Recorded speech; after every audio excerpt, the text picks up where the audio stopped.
Сибирская язва, чесотка, бешенство, гепатит, сахарный диабет – все эти болезни до сих пор могут поражать животных. И наших домашних питомцев, и, если говорить языком специалистов, животных сельскохозяйственных. Но самым главным врагом остаются вирусные инфекции, с которыми успешно борются наши ветеринары. Только, как и во всем, сначала работу проводят ученые. Вирус выделяют, выращивают, изучают его, а потом создают вакцины. Впрочем, не будем забегать вперед и начнем в теме разбираться по порядку. Меня зовут Екатерина Берецкая. Здравствуйте. Сегодня в «Наукомании» будем изучать рецепты современных айболитов. Не пропустите в ближайшие полчаса. Рекомбинантные, векторные и ДНК-вакцины – новое поколение прививок для животных. Чтобы пчелы не болели, какие лекарства создают ученые для насекомых. И решить вопрос на месте, как ученые спасают животных на фермах, в программе совсем скоро. Институт экспериментальной ветеринарии Академии наук Беларуси был создан еще в 20-х годах прошлого века. О прошлом, настоящем и будущем, конечно, мои коллеги расспросили всех причастных прямо на торжественном мероприятии, посвященном вековому юбилею института.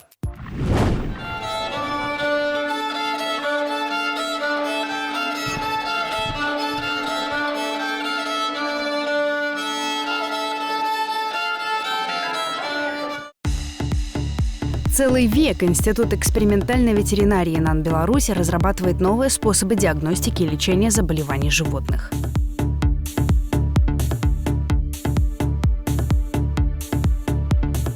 Институт экспериментальной ветеринарии имени Вышелесского – это достаточно значимое научное учреждение. Предприятие на протяжении длительного уже периода времени занимается достаточно эффективно разработкой, выпуском ветеринарных препаратов, вакцин, сывороток, других каких-то направлений. И они постоянно совершенствуют. Они взаимодействуют с нашими вузами, прежде всего, разрабатывают совместно ветеринарные препараты и практически обеспечивают биологическую безопасность нашей страны. Многие из разработок успешно продаются за рубежом. Особый спрос на вакцины от различных заболеваний у нас производят в промышленных масштабах. Например, страны Средней Азии покупают у Беларуси вакцину от оспы овец. И как только появляется новый вирус, поражающий животных, наши ученые стараются найти новый способ защиты – вакцины или противоядия. Вопросы появились новые актуальные инфекции. Это африканская чума свиней, это нодулярный дерматит крупнорогатого скота, другие инфекции. В частности, есть проблемы сейчас по патогенному гриппу в мире птиц. Это болезнь, которая, в частности, передается и человеку, и существует опасность заражения людей. Поэтому все эти проблемы у нас в институте, естественно, изучаются. Мы работаем над этими проблемами. Плюс ведем какие-то и фундаментальные исследования на будущее. В частности, в нашем отделе новые перспективные препараты, которые будут направлены на лечение именно того места, которое заболело, то есть точечно. То есть антибиотик будет действовать локально, не принося вреда всему организму животного. А это настоящий прорыв в ветеринарии.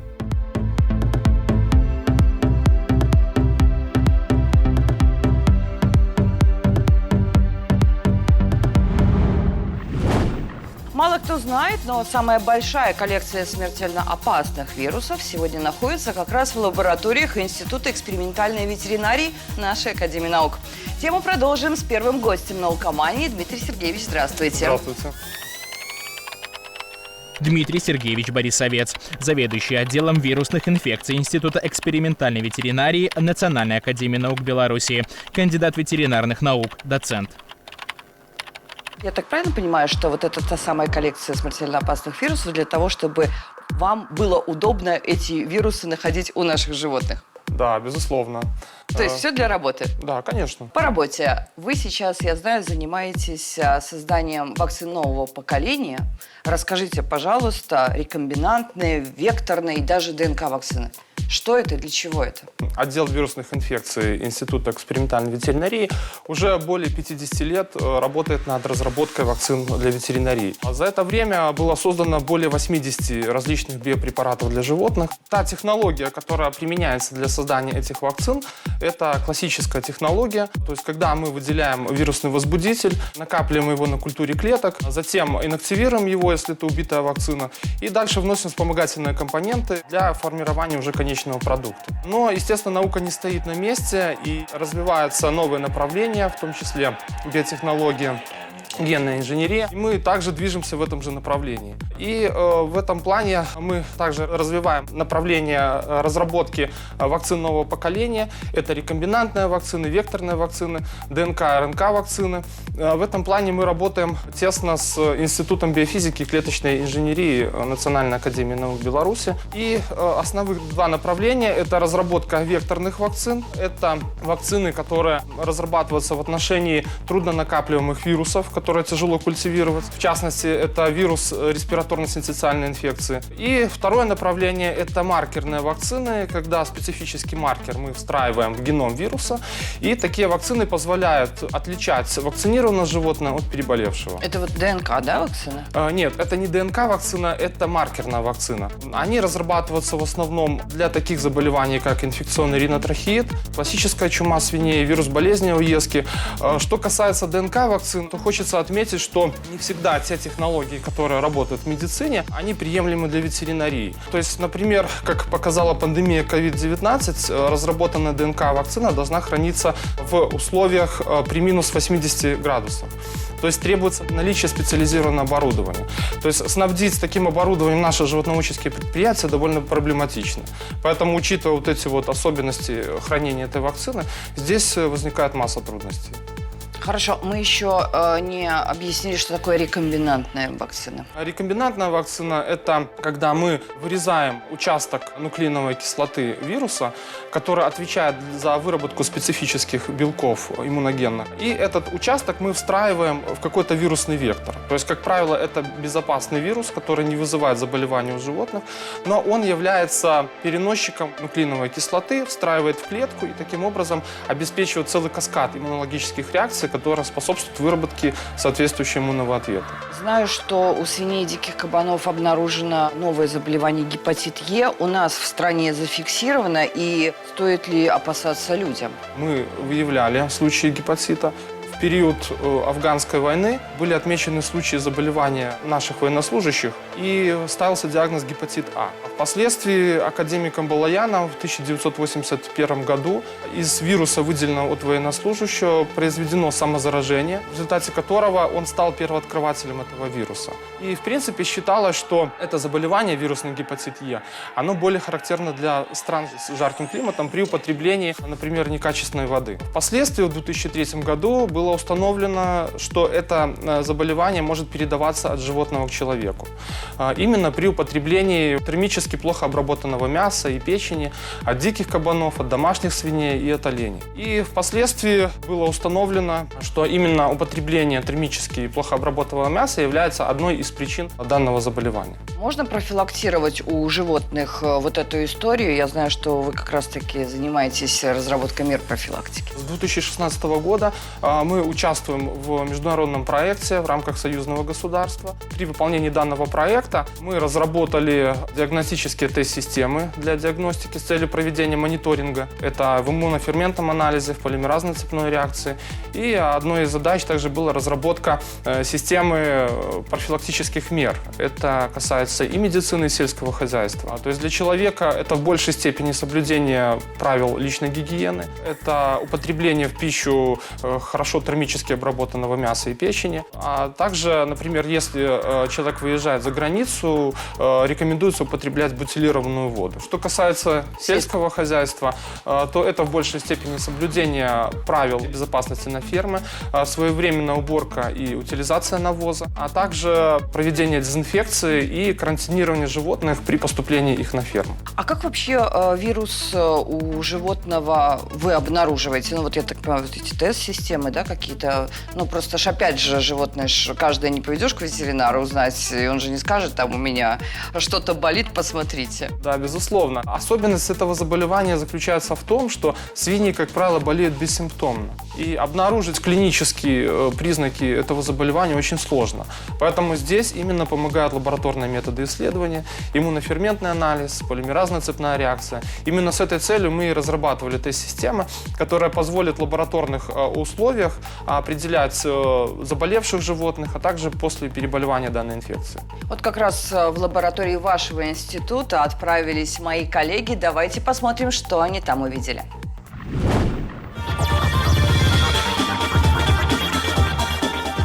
В одной из лабораторий Института экспериментальной ветеринарии над Беларусью ученые изучают болезни пчел. Самая важная проблема в этом направлении сегодня – это буквально атака на медоносных пчел всего мира, начиная с 70-х годов прошлого века, паразитического клеща вароа. По мнению ученых, этот вредитель представляет реальную угрозу существованию пчеловодства как такового. Это осложняет непосредственно и эпизоотическую ситуацию по вирусам пчел. Из более чем 7 тысяч вирусов, которые на сегодняшний день известны, более 24 вирусов выделено у пчелы медоносной. То есть сам клещ-паразит, помимо того, что он сам наносит непосредственно очень большой ущерб целой отрасли пчеловодства, вместе с тем он доставляет в пчелиные семьи, непосредственно питаясь гемолимфой и жировым телом, прямой контакт получается с вирусами. То есть пчелы таким образом дополнительно еще заражаются вирусами. Например, по последним данным, такое заболевание, как вирус деформации крыла, имеет фактически повсеместное распространение на территории России.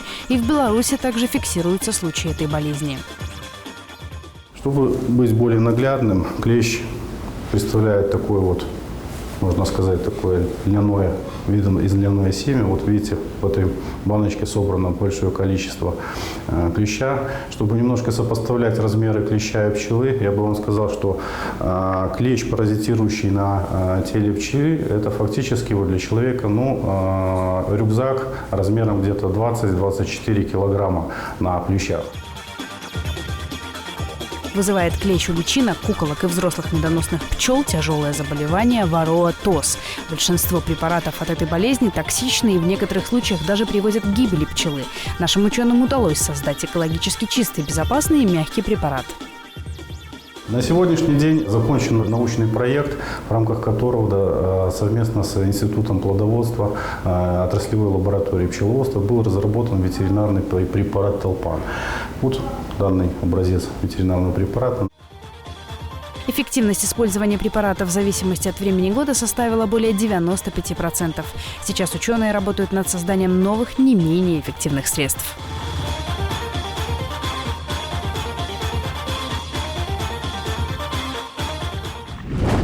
Какие еще вирусы, Дмитрий Сергеевич, изучаете? Может быть, есть какие-то прям актуальные? Работа ведется по 4 основным направлениям.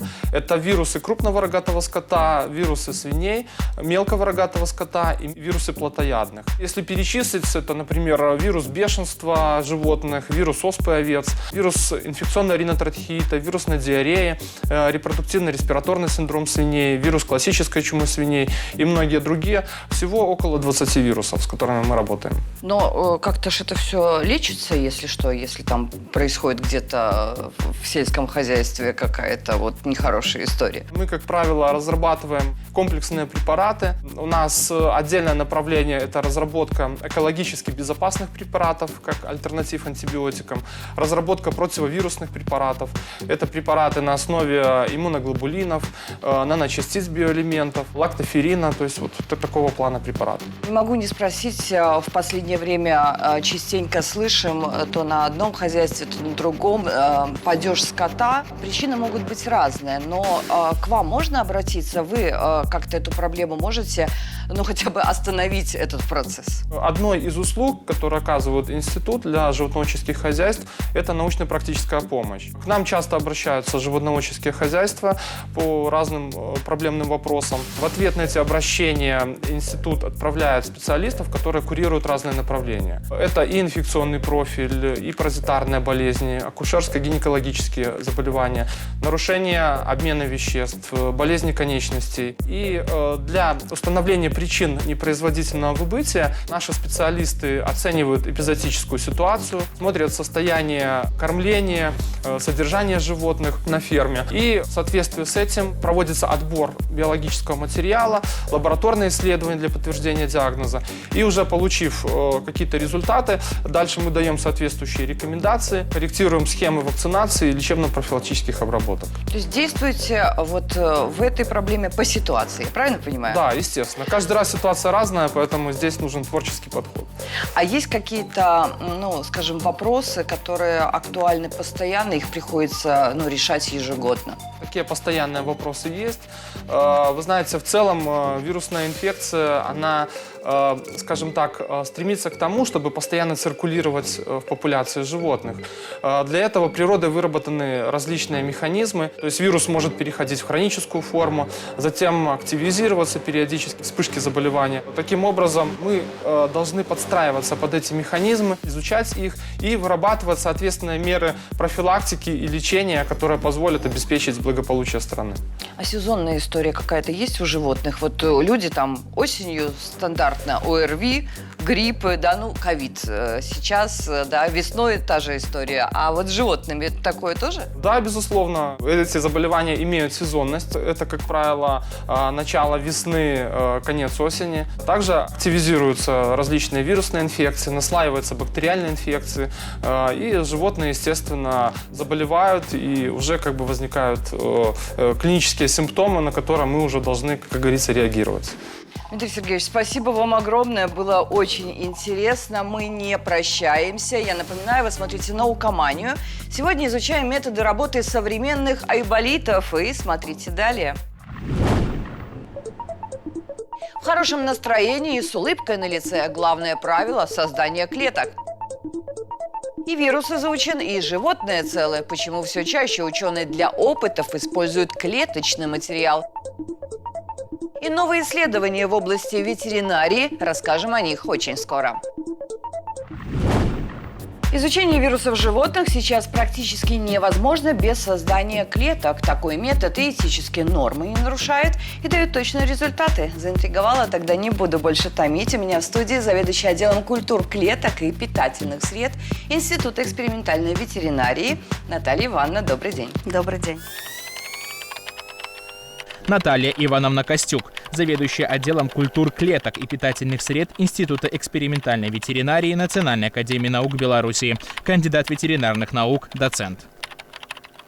Наталья Ивановна, ну для начала расскажите, как вообще вы клетки выращиваете, какой биоматериал используете и как это вообще все выглядит? То есть это лаборатории, пробирки, как? Культура клеток – это клетки многоклеточных организмов, которые живут и размножаются в искусственных условиях. Культуру клеток можно получить практически из любого органа или ткани и вырастить отдельно в пробирочке, матрасике. Как происходит сам принцип? Чаще всего это происходит в условиях мясокомбината. Мы получаем орган, который нам необходим, там кусочек кожи, печени и так далее. Но для этого нет необходимости убивать животное. Это все делается в очень асептических условиях стерильных, привозится в лабораторию, ткань измельчает, и есть специальный раствор, под действием которого клетки выходят из органа и переходят в раствор.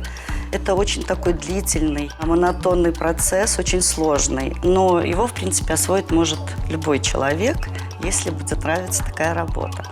Дальше этим клеткам нужно обязательно создать условия. Главное – это субстрат, к которому клетки должны прикрепиться, где они будут расти и размножаться. Обязательно питательная среда и тепло. Для того, чтобы вырастить культуру клеток, есть специальные среды. Допустим, среда 199, она содержится в составе более 60 компонентов. Там все витамины, 17 аминокислот, белки, минералы. Это довольно очень сложная среда по своему составу. Ты начинаешь завидовать клеткам, да, которые вот в этой питательной среде. Да, и в тепле всегда температура нужна 37-37,7 градусов. Ну, такая же, как и у животных, и у нас с вами. Мы в институте работаем в основном с перевиваемыми клеточными линиями, их еще называют бессмертные. То есть эти клетки когда-то давно получили из органа, создали им специальные условия хранения. Когда они извлекаются из этих условий хранения, они прекрасно себя чувствуют и живут дальше. У нас в банке хранятся клетки 78 года, полученные в 80-х, 96-х. И мы с успехом их извлекаем из криохранения и работаем с этими клетками. Вот криохранение вы сказали, то есть одно из условий – это низкая температура, я Да. правильно? Вот Да. этот банк вообще клеток что из себя представляет и какие условия, вот, кроме низкой температуры? Криобанков довольно много. У нас сосуды дюара, в которых залит жидкий азот, температура которого минус 196 градусов. И там хранятся клетки в таком замороженном состоянии. И они хранятся очень долго. Их еще называют бессмертными. То есть в любой момент их извлекаешь из банка, создаешь им специальные условия, и они прекрасно себя чувствуют и живут. Оживают. Да. А недавно мы поднимали линию 86-го года, и она прекрасно у нас до сих пор чувствует и растет в настоящий момент. Вы сказали, что вырастить клетку может каждый, главное, чтобы работа нравилась. Но я знаю, что должно быть обязательно хорошее настроение. Или это миф? Действительно, она чувствует. Мы, когда идем работать с клеткой, мы все печали оставляем за дверями наших боксов. И когда садишься работать ламинар, действительно забываешь о плохом настроении, самочувствии и так далее. Вообще это не очень, конечно, такой как бы совсем миф. Бывали случаи, когда вот у нас много молодых мам, и вот когда детки заболевали, клетка переставала давать большой урожай. Ну и это было на протяжении некоторого периода времени, мы это замечали. И вот у нас у каждого сотрудника есть своя любимая клетка по той или иной причине. Кому-то она нравится внешне, кому-то то, что она дает большой урожай для вирусологии. Вот давайте перейдем к результатам ваших трудов, да, использования. Сейчас все более актуальным становится вопрос биоэтики животных. Именно поэтому вы тесно работаете и с вирусологами, и теперь все это дело тоже происходит на клеточном уровне. Не только биоэтика здесь, конечно, внесла свой вклад. Еще в 50-х годах, когда стала развиваться вирусология, одновременно начала развиваться культура клеток. И когда вирусолог понял, что можно работать на клетке и видеть, как взаимодействует вирус с клеткой, культура клеток начала развиваться. И первая вакцина против полиомиелита была получена в 1954 году благодаря вирусологу. И эта вакцина получена на клетках. И даже была получена Нобелевская премия за эту вакцину. Конечно, и биоэтика вносит свой вклад. Допустим, вот для диагностики вируса от того или иного очень нужно много лабораторных животных. Допустим, чтобы поставить диагноз, в порядка 25-30 мышей, кроликов. Есть вирусы, которые не размножаются на лабораторных животных, им нужны свои, то есть как хозяин, поросята, телята и так далее. Поэтому это очень хорошая клетка-замена вместо животных. В процессе наблюдения, как вирус работает с клеткой, мы уже непосредственно видим не на организме, как он происходит, а именно с клеткой, конечно, на клеточном уровне. И еще такой плюс у клеток, они не способны бороться с вирусом, у них нет, они не вырабатывают антитела, и поэтому результат гораздо эффективнее. Какие проекты, может быть, сейчас над чем работаете? Может быть, что-то в приоритете? Да, мы в настоящее время готовим платформу инвитро для доклинических исследований лекарственных препаратов. Мы сейчас подбираем клетки, это будет порядка, 80 клеточных линий наших. Этим проектом занимается ведущий научный сотрудник Николаевич Лариса Николаевна. И мы хотим дальше продвигать это именно в ветеринарии, потому что в медицине чаще работают на клетках, косметику проверяют на клеточном уровне, да, есть методики и технические разработки. А вот препараты, которые для животных, еще не... Они как-то меньше. Чаще мы пока используем лабораторных животных, но в частности вирусологии в основном мы работаем с клетками. И, конечно, биоматериал получается в основном только на клетках. Что-то, может быть, еще какие-то направления в перспективе? Да, у нас есть. У нас был очень интересный проект совместный с Академией наук, с Институтом биофизики и клеточной инженерии, которым руководит Гончаров Андрей Евгеньевич. У нас был проект по стволовым клеткам. Руководитель данного проекта был академик Волотовский, и они являлись основоположниками, и они на передовой по этим разработкам. Они применяют их для людей, и это послужило началом, чтобы мы поработали тоже по такому направлению с сельскохозяйственными животными. В частности, мы работали на комплексах по крупнорогатому скоту, и мы получили очень интересные, хорошие результаты. Благодарна Академии, что у нас выдалась такая возможность, и Гончарову Андрею Евгеньевичу, что вот мы поработали, было очень интересно. И в перспективе у нас есть задумки дальше работать с клетками. Ну, такие есть у нас проекты. Возможно, они будут прорывные, но пока это как бы... Секрет. Ну да, немножко да. Вот так вот. Да. Наталья, заинтриговали. Заинтриговали меня, заинтриговали зрителя. Ну, что я могу сказать? Значит, ждем вас в скором времени опять у нас в гостях. И вы нам уже раскроете интригу и расскажете о каких-то новых, тех самых прорывных проектах. А я желаю вам удачи и просто не сомневаюсь, что у вас все получится. Спасибо огромное, что нашли время для наукомании. Спасибо большое. Подошло к концу и наше эфирное время. Сегодня в наукомании изучали последние разработки в области ветеринарии. Надеюсь, вам с нами было интересно. Берегите себя и, конечно, своих питомцев. И до встречи в эфире.